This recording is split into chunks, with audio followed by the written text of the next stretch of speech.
Welcome to High Notes, conversations on the art and business of voice. High Notes. Make sure you never miss a video on our channel by pressing that subscribe button, and if you like this episode, please do give it a like and leave us a comment below. Now, let's meet this month's guest. We are here for a really interesting talk today. He began teaching metal voices and throat singing 15 years ago. He's trained hundreds of vocalists in vocal distortion, extreme sounds, and creature voice design. He's also worked on more than 30 games. There's a whole list of them: Guardians of the Galaxy, Tomb Raider, Rainbow Six Siege, Outbreak, Prince of Persia, Assassin's Creed 2, the list goes on. And he's lent his voice to more than 200 characters. I don't know if you're sensing that he might be a bit of an overachiever, I'm not sure. So Sebastian now runs a company called The Monster Factory, which is a talent agency that specializes in extreme sounds. So a very warm welcome to Sebastien Croteau. Welcome to Brava. Thank you. Thank you very much. Thank you for the invitation. I'm just listening to your presentation, like I'm already tired. I'm tired too. I mean, it was, you've achieved so much. Let's start right at the beginning. All right. I'm so thrilled to speak to you. I've been so excited about it. Keep getting texts from people going, Tibetan throat singer. It's like, yeah, I know. So talk to us about your journey, first of all, as a metal vocalist, because I know this has been a really big part of your life. I'm going to be really honest and say, I don't really know what death metal is. Think of Metallica, but 10 times faster and heavier. The voice is usually way lower, and for most people, the voice sounds like Cookie Monster. Cheers for Cookie, that's good enough for me. Like, when people listen for the first time to death metal, usually it sounds like Cookie Monster is singing. And they're right, because we're actually using the same voice technique, except with less pressure. That's so interesting. You're going to have to send me some links to some death metal after this so I can listen to it. So how did your journey as a metal vocalist lead to you creating monster and creature voices in video games? So the thing in my journey with my voice began when I was a choir boy. Because before singing metal, I was actually singing in a choir when I was like 7 or 8. So it already gave me a singing background. Singing experience, how to breathe, how to project, and how, because I was sometimes the only one singing in the church in Quebec. So I already had that behind me when I discovered metal music. And when I started to listen to metal music in 1990, yeah, like there was no YouTube, there was no tutorial on how to do extreme voices, there was no nothing. And this is true for most metal vocalists who have done this for a long time. It's trial and error. So you listen to the sound that is produced by the singer and you try to imitate it or to do the same kind of thing. And I was lucky because of my previous experience as a choir boy. When I started to sing, I think I did have the right voice technique in a sense that I was projecting. I was not hurting. Sometimes I was coughing a little, but probably we'll discuss it later. Sometime in vocal distortion, coughing is not as bad as we think. It's sometimes part of the training process. Okay. So I started imitating the voice that I was hearing. And then at some point we had an arcade, where people go and play video games back in the day when nobody really bought a video game console. And I remember I was singing in the parking lot, like trying to do a voice, and someone just passed by the arcade and say, "Hey, I'm looking for a singer in my band. Would you be interested?" I was like, "Yeah, let's give it a try. You never know." And that's how I got started into metal music. And of course, I'm still doing it. I've done that for a long time. But around 96, 97, I don't know if some of you have seen that movie, the movie Baraka, where it's a movie where there's like basically just images around the world and music from Dead Can Dance, from like a lot of different bands. And in that movie, I could hear a guy doing a diphonic singing, so harmonic singing. Okay. And I was like, this is impossible. Like, I couldn't believe that someone could do two sound at the same time, because I've always been fascinated by the voices. Mm-hmm. And then I discovered it was actually someone who could do that kind of thing. And I was lucky enough to find a teacher in Montreal that was teaching throat singing and diphonic singing. So I started to have lessons with him. And then after that, I was lucky enough to actually train with people from Mongolia, namely the band Urtu, which in the 90s and still is, was one of the big throat singing band touring the world. I was lucky enough also to study with Inuit throat singers, with Tibetan monks, and with people from Mongolia, specialists from Paris and in the United States. And of course, you know, when you do weird sound, people notice you. And I had a friend actually who started to work at Ubisoft Montreal. And he heard one of the audio producers, they were looking for weird sound for monster and creature. And he actually gave my name. He was, hey, this guy's doing like this with his voice. I'm sure like if you talk with him, like you might find what you're looking for. So the guy messaged me. I went to the meeting and he showed me the visual of the creature that they wanted me to voice. And I was like, oh, this creature, we could do that. This creature, we could do that. And then I left the meeting and never heard about him for like 8 months. I was like, I really thought that I blew off my first meeting or whatever / audition I had, because I wasn't aware of the delay and the time it takes to do stuff in video games, because that is one thing that I've learned is patience is key. Patience is key and sometime in video game. And they called me back. They asked me to go in the studio. And the thing is, all the creature had changed. Like all the voice that I thought that I would do, I had to like change it or adapt it to what was requested of me. Right. And since it was the first time, we did 8 hours of recording for 2 days straight. So imagine screaming for 8 hours. Of course, I had breaks, but screaming for 8 hours for 2 days. Can't imagine that. I'll be really honest with you. That's the part of this job that I really dread the most. And I don't even know how you would do that. And even someone as trained as me, I can remember I had blood in my saliva at the end of it. So for me, that was like, okay, maybe that's a little too much. Oh my gosh. But it was my first time and I really wanted to impress them. So I was like, okay. And for them, like, are you good for 8 hours? Well, I can try. I'm sure I can do that. And I think I did a good impression, because afterwards they actually called me to do voices for Assassin's Creed 2. And if you played Assassin's Creed 2, you have a poison blade. And sometimes you poison people. So they asked me to record 2 hours of choking sound for all the people that are actually choking on the poison, choking on the mucus. So I remember just like doing choking sound for 2 hours. And then I went on and I started to do Prince of Persia, and the rest we can talk about it later, because I assume you have other questions. I've got tons of questions. That was just question number 1, so we might be here sometime. But it's so fascinating. But is it? I don't normally ask people to do their tricks, but I am just really fascinated. Could you give us an example, an Inuit throat sound and a Mongolian throat sound, and then how that might transfer into a creature sound? Because lots of people here are advanced actors. Lots of people here right at the beginning of their journey. Some people until yesterday didn't even know what extreme voices or efforts were. So could you give us some examples? Absolutely. The thing is, one thing that I've learned from my experience, it might not be the same for everyone, but throat singing and the control you get with parts of your instrument really help my extreme voices.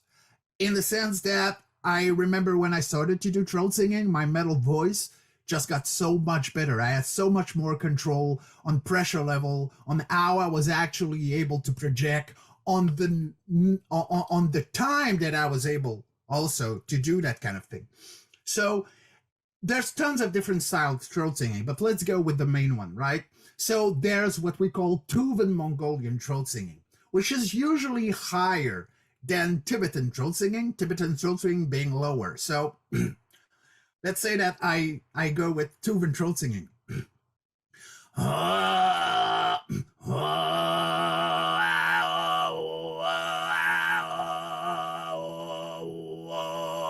And then you can actually use the tongue to select overtone.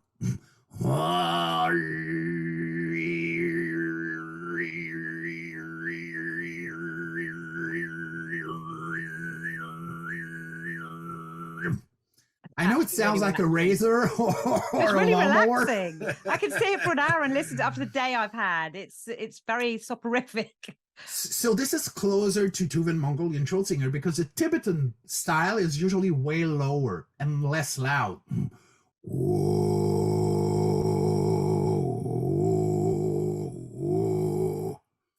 And the thing is, there's much more air that goes through because it's in a lower larynx position, right? So there's more air going out.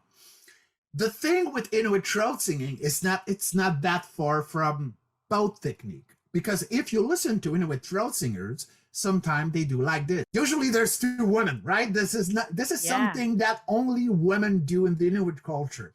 But that's the thing, like if you listen closely to the voice technique, if you hold it, it's Tuvan Mongolian throat singing. And there's another voice technique that they use with ventricular folds, namely false vocal cord, for people who don't know the scientific terminology.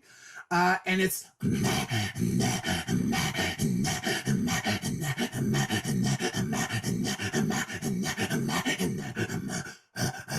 So that is actually something we use in death metal in terms of voice technique.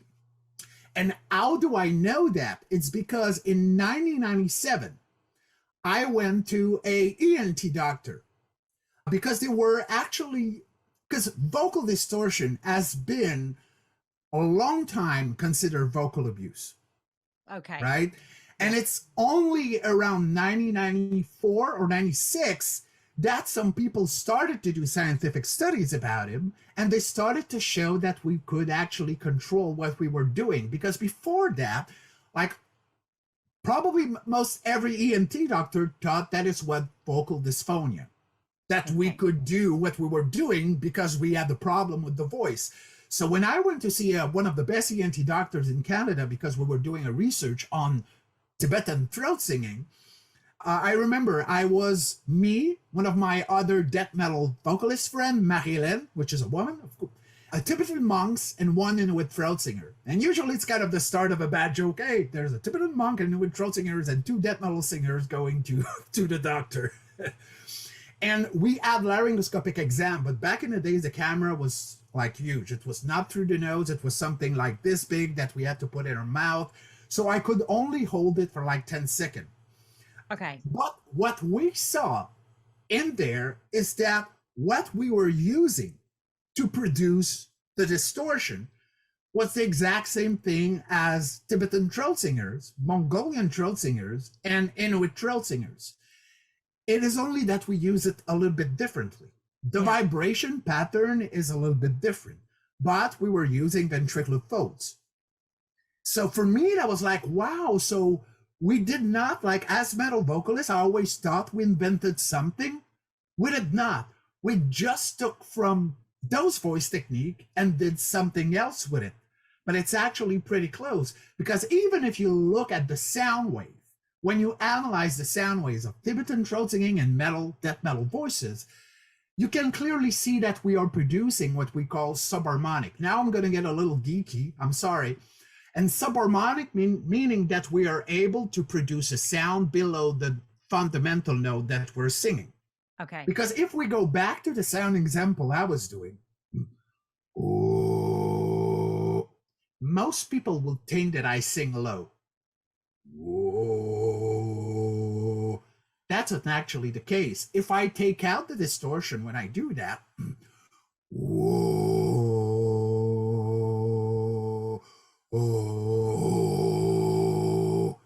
so the resulting sound that you hear can appear low, but it's not. It's like a magic trick. I'm producing something below the fundamental note. And metal vocalists do the exact same thing, except the subharmonic is not clear, because in Tuvan and Tibetan throat singing, we actually produce a subharmonic exactly 1 octave below the note that we're singing. Okay. In metal music, we do produce a subharmonic, but it's just a bunch of frequencies like stuck together down there, but we're still producing subharmonic. And for me, that was again a big revelation, because I was like, okay, so what I do comes from a tradition And people have been doing what we consider vocal abuse, but for centuries, if not more. Did they change the way they did that? No, still doing the same. It's just the last 10 minutes is mind-blowing anyway, by the way, just listening to you produce those voices. I have experienced Tibetan throat singing before, not myself, but I did go to meet the Dalai Lama, not in Tibet, obviously, in Dharamshala in India, and there were a lot of Tibetan monks. There was a lot of that happening.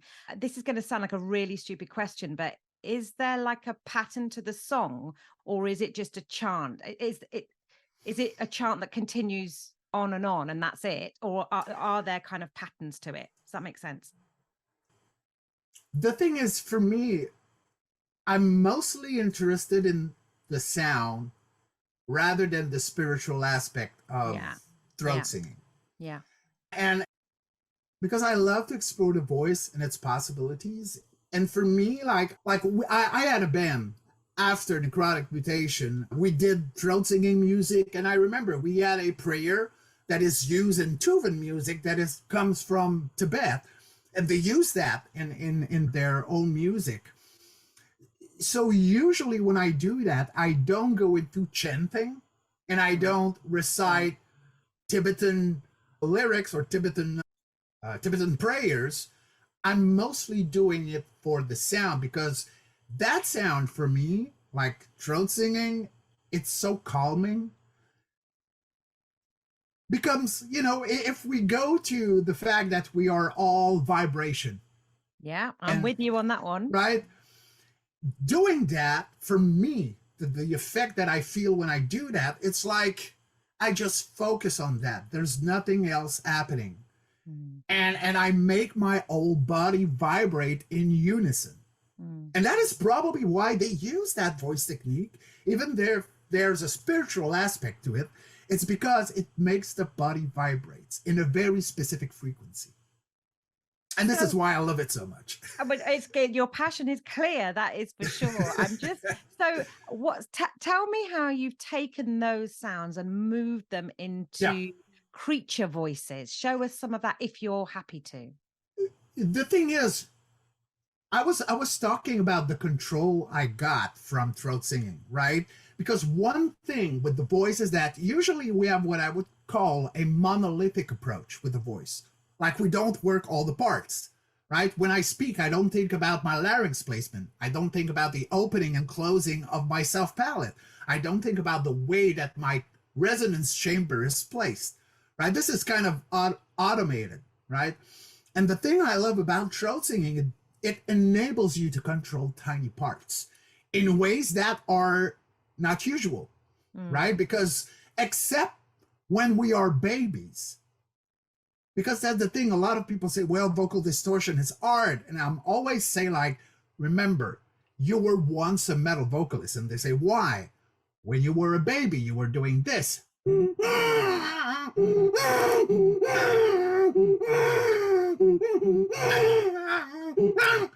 So you were actually doing vocal distortion without having any vocal coach. You were doing it instinctively. So this is something that is built in the voice. And most of the time when I talk to people, my job is basically to help you remember that, because it's there. So this is interesting. So are you saying to me that you could teach anyone these techniques? Absolutely.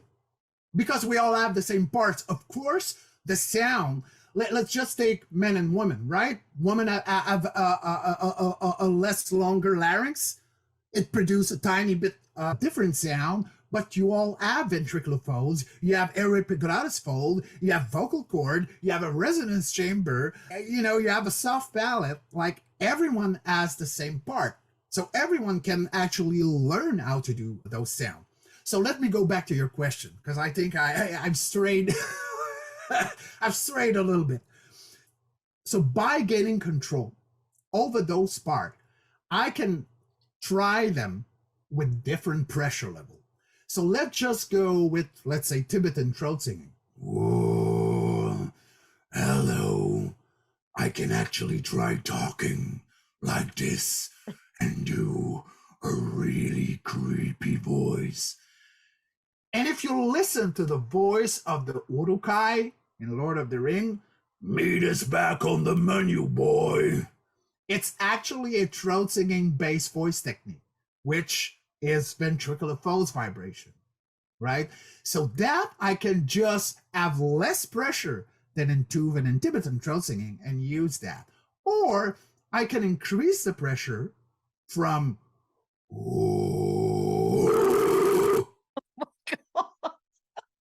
I wasn't expecting that. Do that again. Wait, do that again. So. Okay. And most people would say, oh, you're using something else, right? No, I use ventricular folds. The only thing that I'm changing is the pressure level. And of course, like when you augment any kind of pressure level, when you sing or you use your voice, what vibrate faster. Okay. Right? Yeah. So if I do, like you would see the vocal cord vibrating faster than if I was doing just this. Yeah, you would see like very slow vibration. So the thing is, because I had the laryngoscopic exam 3 months ago for my, let's say, annual checkup. I love how intimate we're getting on this. Thank you. Yeah, for sharing that and the thing is, I have to go back again because when we recorded, we forgot to record the sound. And that is very important because I wanted to show people exactly what I use for which type of voice effect. So I'm going back in November and I'm going to have a camera crew take everything. But for the doctor, because it was their first time examining me, they were like, we don't understand. Because even when they treat teacher for voice dysphonia, some of their exam, it shows that they're using a lot of ventricular folds, so false vocal cord. And they were like, we teach them not to use them. But you're all about using ventricular folds, like for throat singing, for death metal, and even for what I would call rock voice. You know, when people do, yeah, yeah, yeah, yeah, yeah, yeah, yeah, yeah. And that I thought, even myself, I thought the distortion was coming from my vocal cord.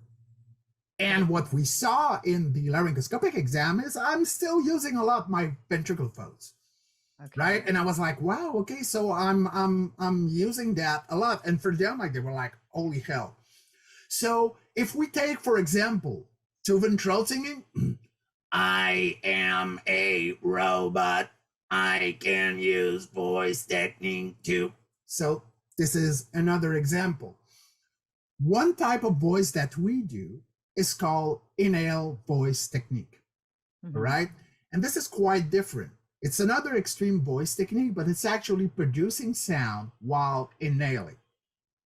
And it's quite unusual because we're not used to produce sound while inhaling. We produce sound exhaling, right? And this is something that the vocal distortion is done on the vocal cords. So if I do something like,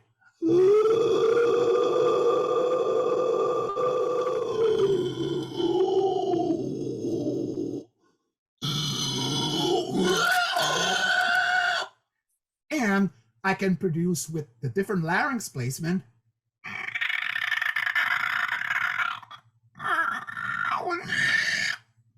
sound that so can good. It's so good. Considered close to, some of you might know the clickers from The Last of Us 2. This is how actually they did the voice.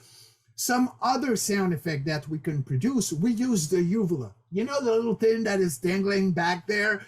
Most of us don't know how to trigger it, but you can actually do that with it.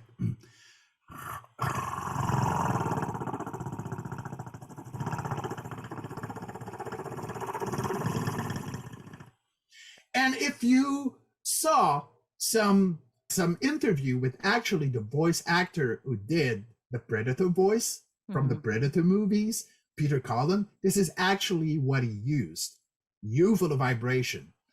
And you can mix this with something with let's say the false vocal cord to create something like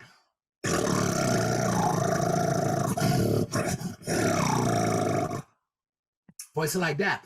So all this is derived from, of course, my exploration of my voice, but from the control I got with it from throat singing. My mind is, we're 27 minutes into this I can see some of the faces in this. I know, like, it's holy hell. incredible. I mean, why does anyone use I mean, I've never heard those sorts of voice. Well, I've heard those voices, but all I keep thinking is, how on earth do you do that for a 4-hour session or a 2-hour session? The thing, I have 33 years of training. And because I've been doing voices for video games since 2005. So I've been doing almost exclusively creature voice acting for the last 18 years. This is my specialty. Like, if like some of you might have glimpse at my movie collection, like this is mostly horror and sci-fi movie, because I listen a lot to everything that involves creature and monster, because that's the thing in the video game industry. Probably 99.9% of all the voices for monster and creature are done with animal sound libraries, or something called Dehumanizer, which is a software that modifies the voice in real time. So having people who can do that naturally is something fairly new, but not that new, because D. Bradley Baker, yes, in the United States, has been doing it for quite a while. Maybe not that extreme, no, but creature voice acting has been around for a long time. It's not something that is really popular among necessarily voice actors and voice actresses, mostly because the level of training it takes to actually be able to master that, like it's years and years and years and years and years. Like if you look at any rock or metal vocalist, like it didn't take a month or a couple of weeks or 1 year to get comfortable with vocal distortion and to have that vocal endurance. It's something that can take at least 3 to 4 years, right, to get comfortable with some of the stuff, not everything, you know? I give a lot of workshop and a lot of people were like, wow, it's so cool, I want to do that. And I'm always like, try to remind them, this is going to take time, focus, and you have to dedicate yourself to that almost exclusively.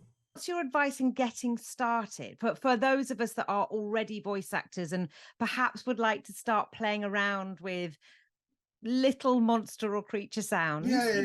What's your advice to them? Don't go on YouTube to go for a video tutorial about vocal distortion. Don't go there. I can actually, I could send you a list of channels that are scientifically accurate, because there's a lot of stuff out there on YouTube about vocal distortion that is absolutely scientifically inaccurate. If you think about the scientific studies, like sometime I go in there just for fun and I look at some tutorial, and most of the time it starts like this. You have to push from your diaphragm. I'm sure a lot of people in voice acting or in singing have heard that once in their life. Use your diaphragm to push. If you Google diaphragm and you look how it really works, you will see that the diaphragm is only contracted because it's a muscle when you inhale, not when you exhale. When you exhale, it's the upper abdominal muscle, the oblique, the intercostal muscle, and some muscle on the back and in the lower back. That are the muscles that are contracting for you to expulse the air, right?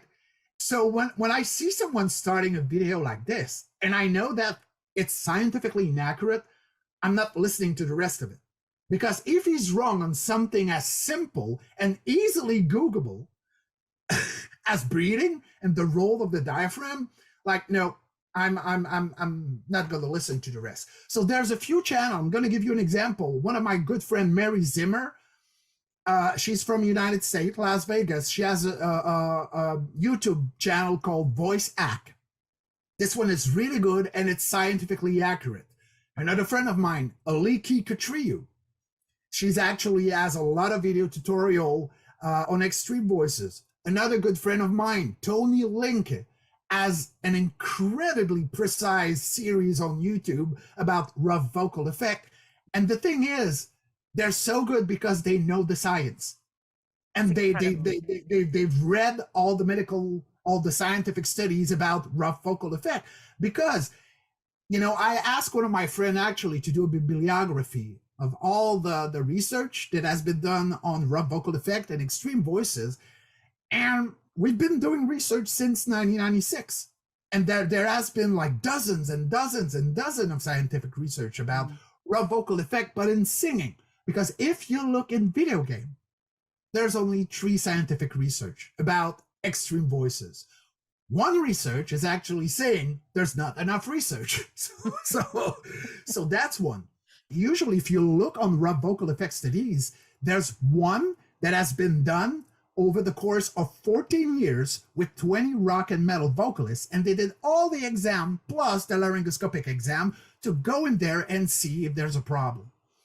And even with the dozen of medical study that we have for rough vocal effect, it's still not enough. There's still a lot of stuff we don't know. And the problem is, like, it's not enough data. Like, we cannot conclude with the amount of people that participated to those rough vocal effect studies, like categorically, this is the way to do it. What tips have you got for those of us that are creating sounds that can help protect our voice, I guess? Like, I'm going to do a whole workshop on that, so it's hard to summarize it. But the thing is... Just one. Again, if you want to get good at vocal distortion, you have to engage vocal distortion. Like, nobody was good at vocal distortion. Learn how to do it by doing lip trills and humming. Because some people would like you to think that if you just do that, you're going to be good with vocal distortion. Or strophanation, or what we call semi-occluded vocal tract exercises, the SOVT exercises.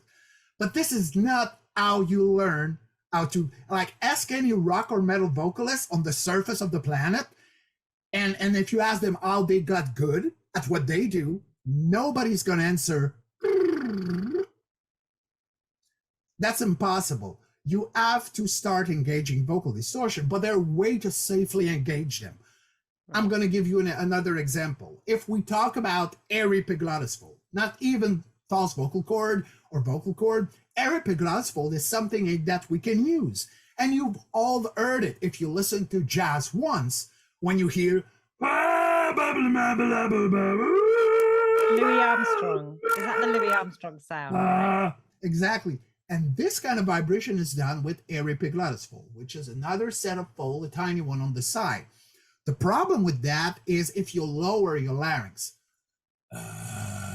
you can do like a monster voice, but you cannot project with it because those are not designed to sustain the pressure needed for that kind of thing. But you still got to explore it because you want to be able to build muscle memory. Learn how to get comfortable with those sounds. And sometimes like you just need to do that for like a few seconds. And over time, by incorporating vocal distortion in your routine and by knowing exactly how to warm up for this kind of thing, and believe me, it's not lip trill and humming. Those are good cool down exercises. Those are amazing, but it's after that you can use. Over time, you will get the control and the vocal endurance necessary to actually go through a 2, 3, 4 hours of recording session, because most of my recording session and the recording session of my voice talent is minimum 3 hours. Minimum 3 hours. So imagine 3 hours of doing those sound and being okay. Because that's the thing, when I got my laryngoscopic exam, like the doctor again were baffled because they were like, you have nothing. Like you have an extra amount of saliva, more than most people, but that's it. You are vocally healthy. So how can someone be vocally healthy after 33 years of screaming? Well, they must be doing it safely. Yeah, So, or there must be a way. And that's the thing. When I give workshop, because if you look at tutorial on YouTube and some people say, hey, try and warm up like this. The problem is it's not designed for your voice. It's generic, right?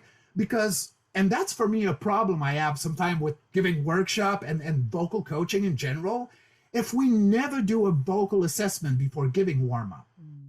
And for me, if I am to send an athlete to the Olympic, the first thing I will do before giving him a training program will be a physical evaluation. So would you do that with our workshop? Will you be evaluating us?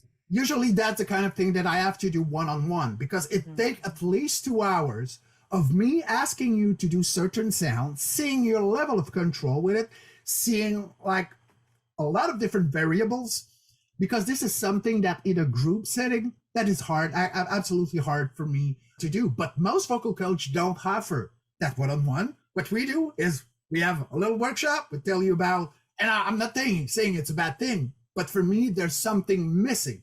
In vocal coaching, there's vocal assessment that you need to do before giving somewhat a warm-up routine.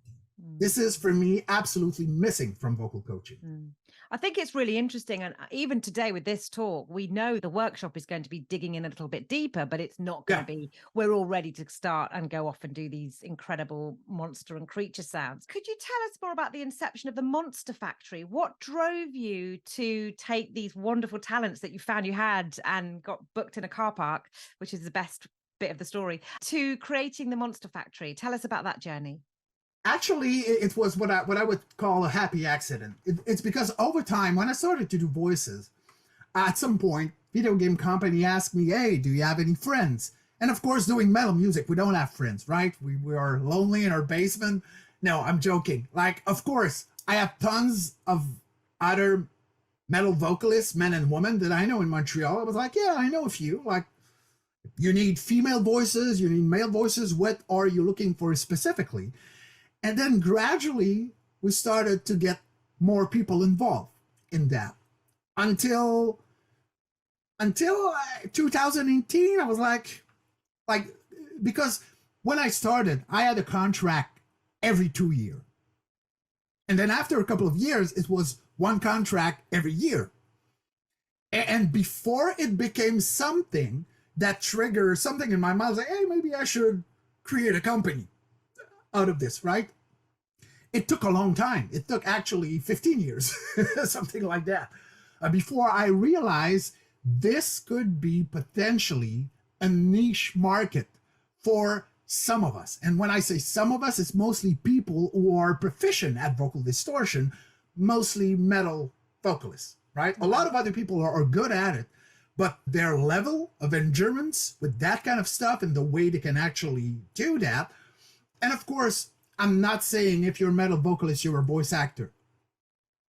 Being able to scream doesn't give you the capacity to be a creature voice actor. Of course, you have a starting point, but you have so much to learn. Same thing like having a voice doesn't make you a singer, right? It takes training. So I trained them because I've been doing it for so long. So at some point I was like, I incorporated a company. And also when we work on Guardian of the Galaxy, we did some voices in English because most of the stuff we do is scriptless. We don't have any script line. Okay. Sometimes I do have script line. In Tomb Raider, I had some script line in a Mayan language. In Prince of Persia, I had some script line in Farsi. In Guardian of the Galaxy, I had some script line in English. And probably from hearing me speak, you would say, hey, you have an accent when you speak English. Not when I do vocal distortion. Okay. Vocal distortion masks the accent. Interesting. Because you can hear I'm French Canadian. Probably. I can hear it from a beautiful place. Montreal is amazing, isn't it? But let me just ask you one last question. With the increasing demand for realistic game audio, how do you see the future of voice acting, particularly in the area of monster and creature voices evolving? I mean, I'm guessing you might have wrapped up most of the market with your services. I don't know. Is there room for more of us? You know, where's it going to go? There's room, but the thing is, and this is why I travel so much, because I do give a lot of conferences. I'm lucky enough to be able to travel around the world for my passion. We almost met at GDC last year. We must have been like ships in the night. I was in my posh coffee shop and you were in 5 blocks down the road. I will be in Los Angeles next week for the Game SoundCon. I'm going to be in Belgium for another. The thing is, because people usually use animal sound libraries, right, sound designer, voice designer, audio director, they are used to that. So this is why someone has to get out there and tell them that there's another option. And right now, if you look at talent agency that do have creature voice actor, they don't go out there. they don't try to develop the market, because the market, like I said, 99.9% of all the creature and monster voices are done with animal sound library. So it's like this, right? So it's small. So this is why, for me, it's still really a niche market. Like if you go into that and you think, well, I'm going to have a lot of opportunities, and no, that's not the case. Like for me, it took me 18 years to get to the point where now I can actually record almost every week. Yeah, I mean, I'll be honest, listening to you is making me think that I'm probably never going to utter another monster or creature sound ever again. It's like, oh, I think I'll just pass everyone on to you. No, but remember, there's cute creature that doesn't require necessarily huge vocal distortion. Okay, thank you. I'll do the cute creatures then. Okay, that you can do. But the thing is, it's one of my arguments with my client is that when you use animal sound library, there's no performance. It's actually taking random sound from animal and try to create an emotion out of that.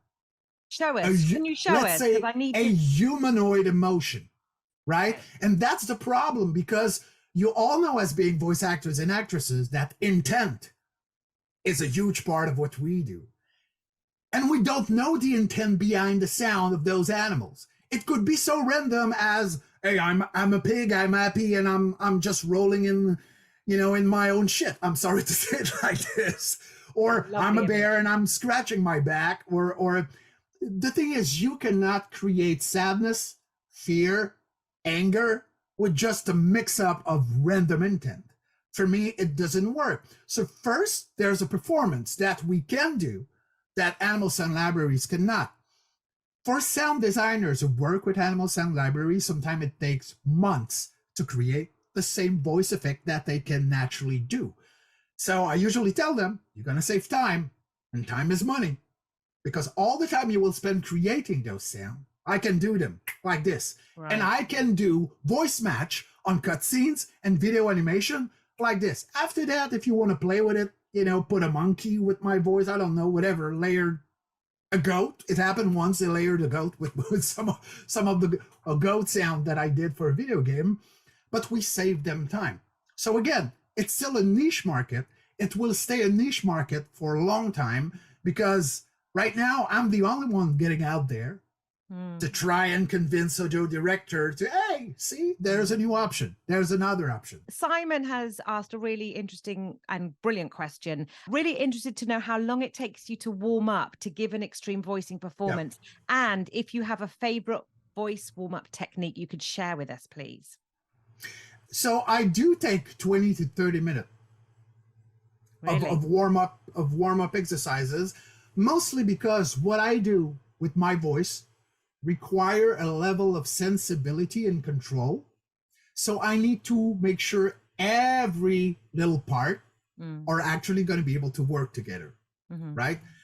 The thing is, with vocal distortion, most metal vocalists who have problem or voice dysphonia because of what they do, it mostly come from a lack of control of the pressure level, right?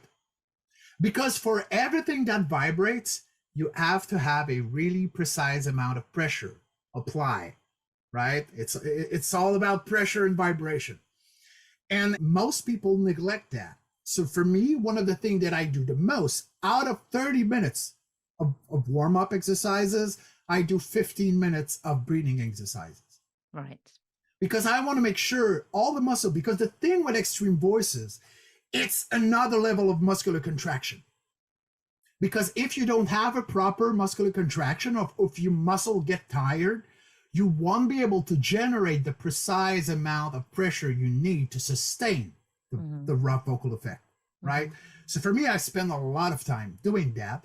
And then most of the time what I do, because, we talked earlier about triggering different kinds of rough vocal effects, but really safely with minimal pressure. This is basically when my first exercises. I do vocal fry, because some of this distortion that I will probably do is coming from my vocal cords.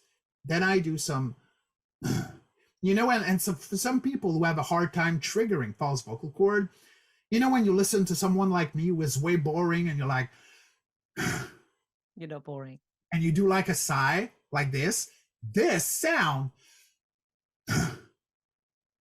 you trigger ventricular folds. But the thing is, you will feel that if you don't have the proper muscular contraction of the abdominal, it's impossible to do the sound because you need a little push, right? So I will do that kind of exercises, just really low, minimal pressure.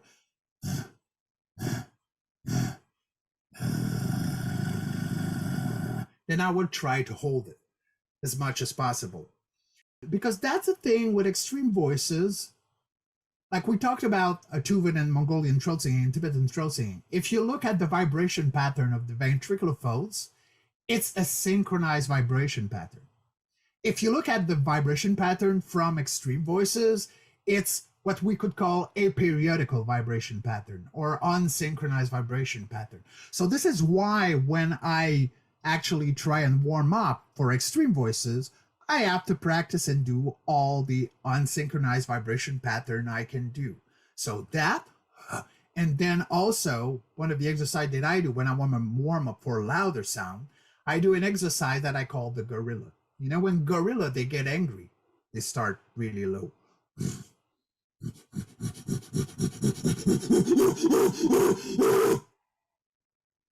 So I don't sustain the sound, I just do short bursts, but I slowly augment the pressure level. Yeah. Right? Yeah. So there's a whole series of exercises that I do, even tongue exercises like stretching the tongue, playing also with the resonance chamber, because this is something that people forget about, is the fact that this is your resonance chamber. If you're not aware of your jaw position and how your cheek are tense or not, because that's the thing, when we produce sound, it goes in there. And if the wall of your resonance chamber are soft, guess what will happen? Part of the sound that you're producing will be absorbed. And you don't want that. If you look at the way that I'm doing throat singing, look at my jaw, look at what's happening.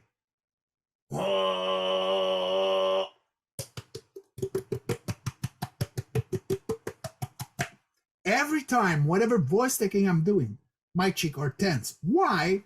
Because instead of having the sound that I produce being partly absorbed, it is actually reverberating way more. So this is another aspect that you can actually fine tune with throat singing, because there are some throat singing exercises for that. But mostly breathing exercises, and try and engage every little rough vocal effect you can, right?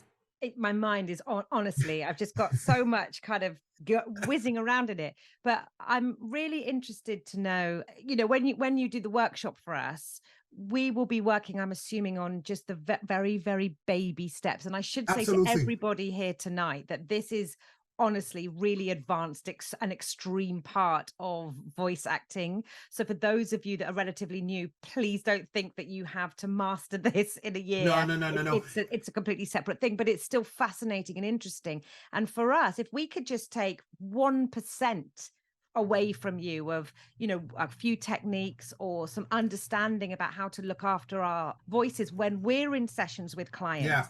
Because I can tell you right now, I don't think I've ever been in a session where a client has said, is your voice okay?